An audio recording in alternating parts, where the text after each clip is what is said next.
Hello everybody, it's the Game Legend here, and today we are back playing Ranked, Episode 3 of the Ranked series. I hope you guys are enjoying it. I think it's pretty fun. But yeah, we're at 1840 Elo, our peak is 1880, and yeah, let's get into Game 1. Okay, getting into Game 1 against a Vector. This is going to be difficult. Alright, here we go. Picking up the weapon, getting it first. Ooh, getting a nice little read on the ledge there. Make sure he doesn't get the weapon. When I play Ranked on camera, I guess it's not really on camera, but while I'm recording, I play a lot more passive, and I weapon starve a lot more, mainly because it's harder for me to focus while I'm commentating. So it's important for me to make sure it's hard for the opponent to get anywhere near me. So I'm spacing out a lot, getting work done with the blasters. Taking first stock off the gauntlets, or off the Vector. I don't even know why I said gauntlets. Nice little respect emote from the Vector. I would respect it, but we are in Ranked, sir. So a lot more is able to go in Ranked. So I usually do respect taunts. In the beginning of the games. You'll know if you watch most of my videos. I actually kind of stopped doing it recently, just to make the videos a little more entertaining, a little more quick, fast-paced. But I do it a lot outside of video. So, but in Ranked, and I never do it. So if I play you in Ranked and you emote and I don't, sorry, but I'm in Ranked. I'm in Ranked mode. I go sweat, which is good and is bad sometimes because some people end up not liking me over it.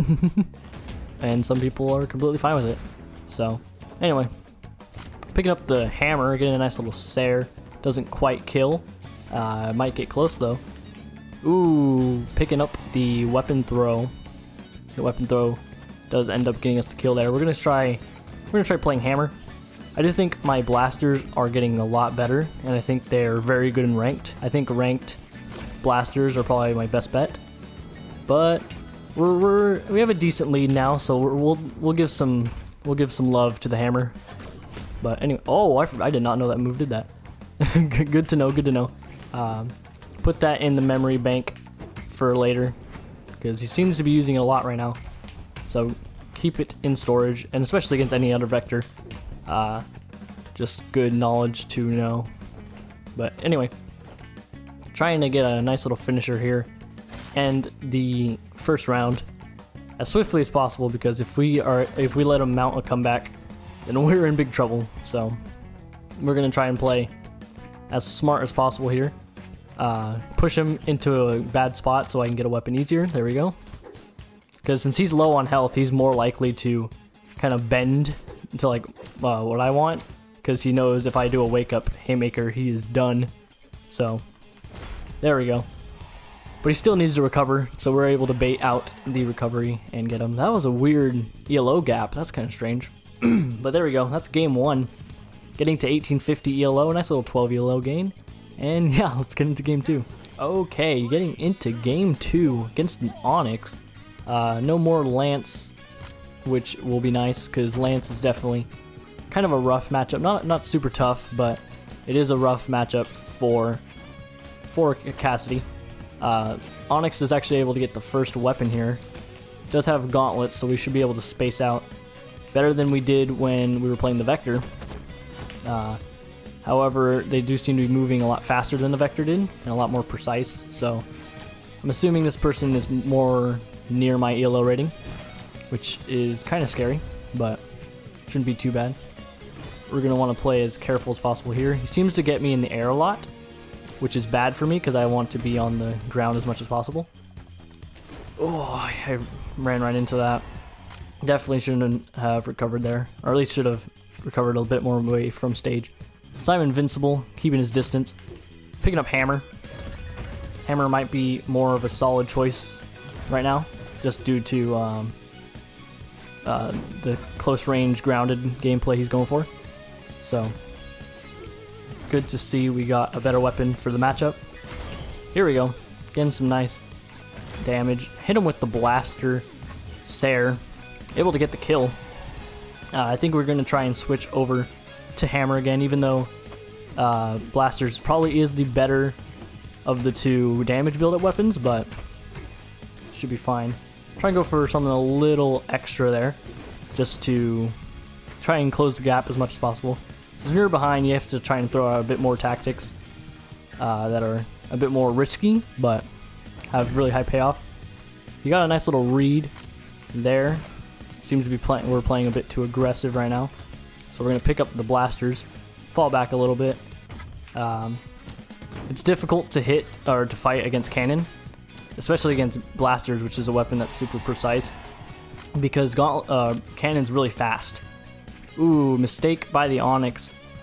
That's why I avoid tossing weapons too much, because the Onyx just re-picked up her first cannon, which most people won't see it as a problem, but that means it has less durability. And basically durability is when you drop your weapon after being hit too much. So that cannon has less durability than the new one she would have picked up. So at any moment now it could be knocked out of her hand and she won't have a weapon like she did if she picked up the new one. It's an important thing to keep in mind during a game. It can really change the momentum of the game, but it didn't end up affecting it there.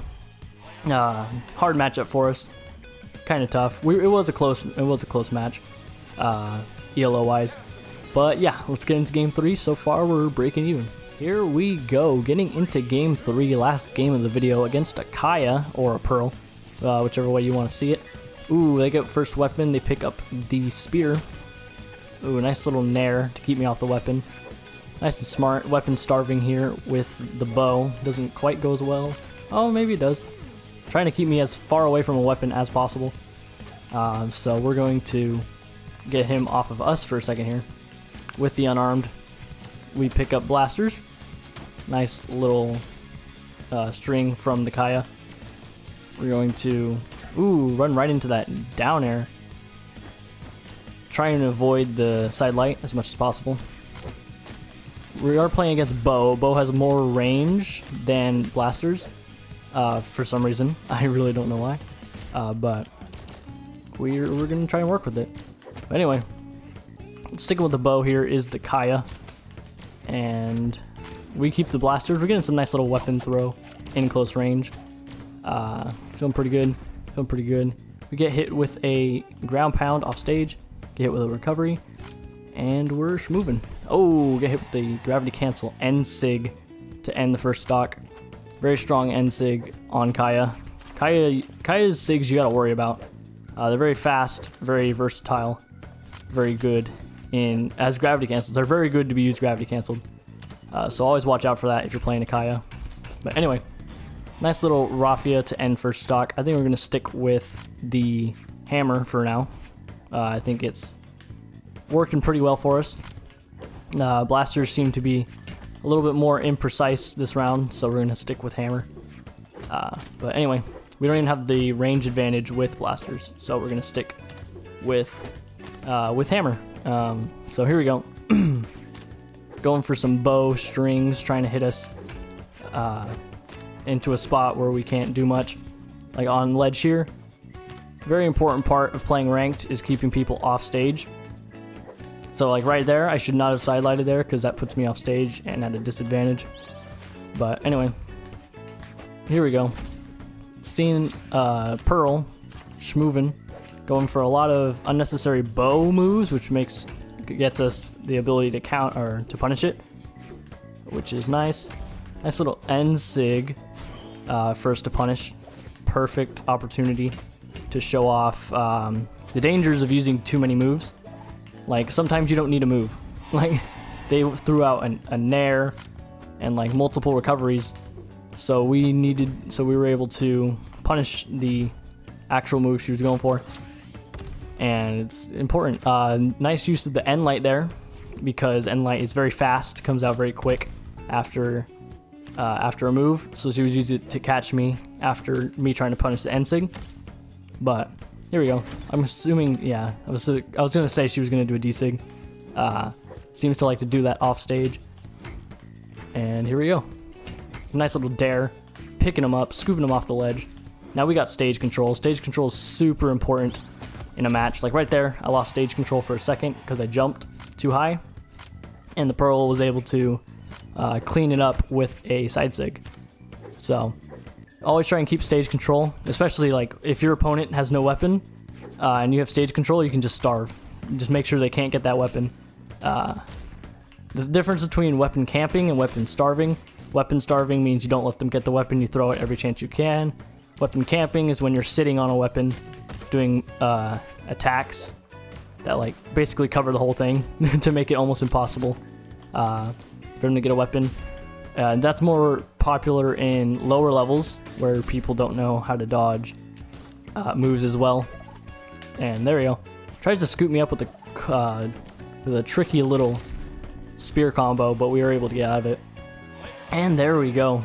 Good match against that Pearl. 18. Oh, I thought that was 90. 1850. We're ending on a high note. We improved by I think 3 ELO. So 2 wins, 1 loss. Not too bad. Went way better than the last ranked episode. So yeah, hope you guys enjoyed. Let me know if you want to see more ranked in the future. That's gonna be pretty much it for the video. Hope you guys enjoyed. Peace out.